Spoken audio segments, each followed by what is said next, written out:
Welcome to 5 after midnight. Pleasant dreams. 1.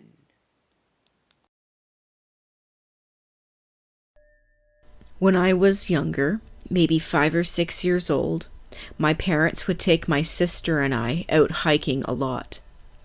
We would go to parks and walk around, climb, or whatever. One day, we were at this mountain that had an elevator built into it, so we took it up and were looking around. We could see the clouds were below. It was pretty neat. There was this guy on the top of the mountain that I don't think I'll ever forget. He was so close to the edge. I just couldn't stop staring at him. Then someone who worked there said that they were closing and everyone had to take the elevator down. The path was closed because of a mudslide. As I was waiting for the elevator, I couldn't help but continue to watch this man who had ignored that it was time for us to leave. Just as we load up into the elevator and the door begins to close, I saw him step further over the edge and disappear off the mountain. I freak out. We get to the bottom and I alert a worker, and they tell us that we were the last people to leave and everyone else had been accounted for. 2. A few years ago, some friends and I hiked up a creek until we found a suitable camping spot. We just pitched up on a sandbar we found with a nice fishing hole next to it. Later that day, we hiked up the creek a bit more and found an abandoned, partially built house. It pretty much just had the walls and roof up. There was a notice of permit violation on the door from several years before. Everything else inside looked like it had been undisturbed for years. There was a few cans of PBR that had expired 2 years prior. The only way in or out was a primitive Forest Service road. We walked up the road for about an hour trying to find where it connected to a main road, but we couldn't find any evidence of civilization anywhere, so we headed back to our campsite. The next day, we got completely obliterated and went back to the house. There was an old rusting car that was completely overgrown with brush. We had our fun destroying it, went through the abandoned house, and kicked in the door to an old shed to explore it. It was a big drunken good time, and we weren't hurting anything as this place had clearly been abandoned, and its natural deterioration was doing much more damage than we could ever hope to do. The next day, me and one of the guys hiked a ways farther up the creek to find some better fishing. This would be a good time to point out that I'm almost always armed when camping until the booze starts flowing. So we were up the creek from the campsite with the old house between us and any hope of escape. After finding a spot to drop our lines and sharing the silence and peacefulness that you have to on the last day of a camping trip, we heard it. Gunshots. Okay, no big deal. We're in the middle of nowhere. People shoot everywhere all the time. Then a dog. Close. So we get behind a tree and start staking out our path back. There was a big group of people at the house with a dog, and they were shooting rifles. They almost appeared to be taking a close look at the busted up car that we had gone to town on. They had driven in, so they obviously knew the house was there previously. These were some quite authentic rednecks, and there was literally no way to get help if something went down. We had hiked up the river for a couple of hours, no cell reception, no one in earshot to call out to. I had my pistol on me, and I'm one hell of a shot with it. But if these guys did want to fuck with us, it was my 8-round mag of .45 versus several of them with rifles. So we got on our hands and knees and slowly worked our way through some blackberry vines, trying not to make enough noise to alert their dog. At one point in the vines, the dog heard something and started barking in our direction. I saw a rifle pointed our way while the dog was barking, but the brambles were thick enough that they couldn't see us. We barely made it back to the campsite without being seen. We immediately started packing up to the sounds of them shooting and loudly yelling.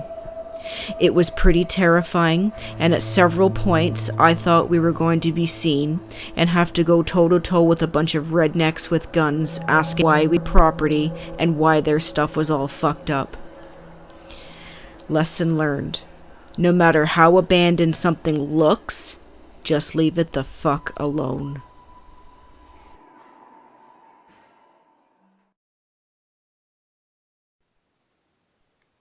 Three. When I was 12, I was out hunting grouse with my dad. We got lost, so my dad pulled over by a road sign to get out of the car and figure out where we were.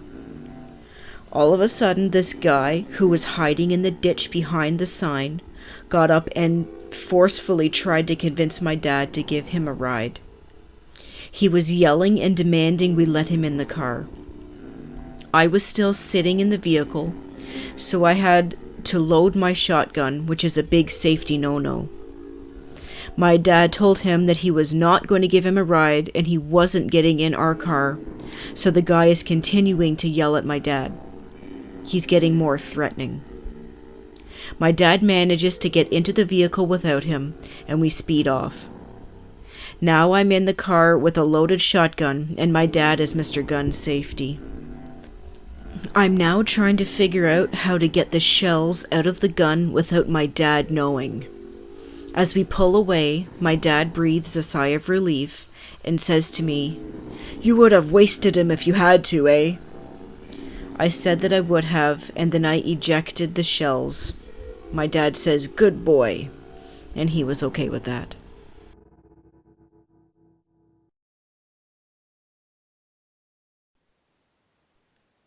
Four.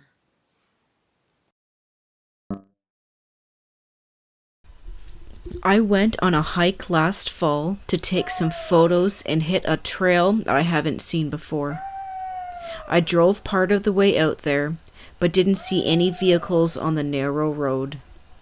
Once in a while, people like to off-road in ATVs or dirt bikes, which is a common sight, but I didn't see them in their usual spot, so I assumed that no one was there. I hit a stopping point about a mile from the start of the trail that I wanted to hit and started walking with my gear. After a few miles on the trail, I decided to sit down and rest for a few minutes. I sat down on a fallen tree that had the fuel ladders removed from it and had all of my camera gear, like a camera bag and the tripod, right in front of me.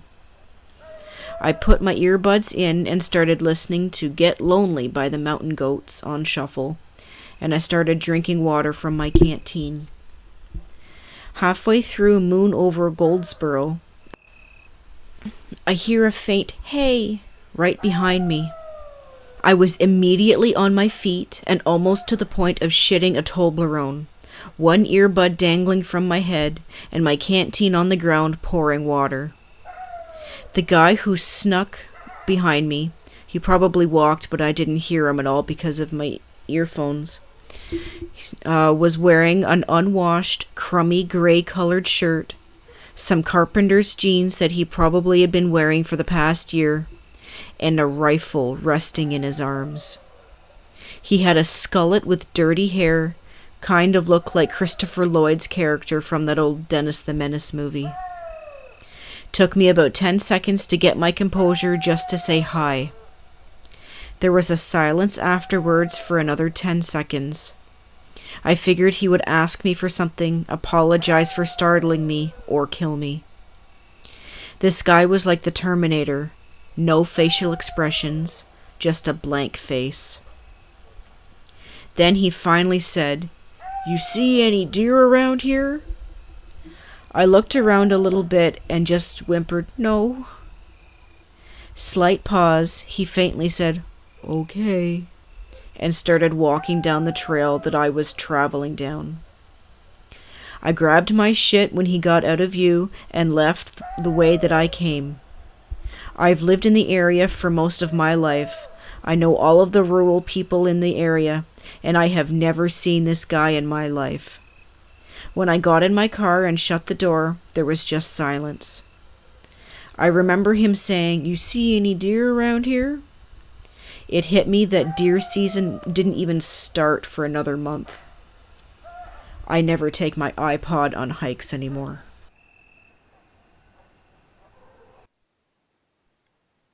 5. I live in the backwoods of the North Georgia mountains, and it makes for some great hiking and camping. Anyway, my brother and I went out for a 10-mile hike last weekend before all the snow came down. We get on the trail. We're probably about 15 to 20 miles from the nearest town. This area was fucking isolated. We were walking for a few hours trying to find somewhere to camp when we heard this god-awful shrieking. It wasn't screaming. It had this blood-freezing, shrill frequency that I didn't think anyone could possibly reach. After the screaming subsided, we heard this barking in the distance, followed by whoops and hollers, to me that sounded like drunken hillbillies just raped someone. I was playing that horrible scene from Deliverance over and over in my head, and we did not feel safe at all. After about 10 minutes of listening to this, we hauled ass to where the sounds were coming from, fearing what we would find. The sun set, and we stupidly were still floundering about in the woods, carrying nothing between us but a few meals worth of food, sleeping bags, and a tent. It was dark. We were scared out of our minds, and I just wanted to get the hell out of the woods and back to my car.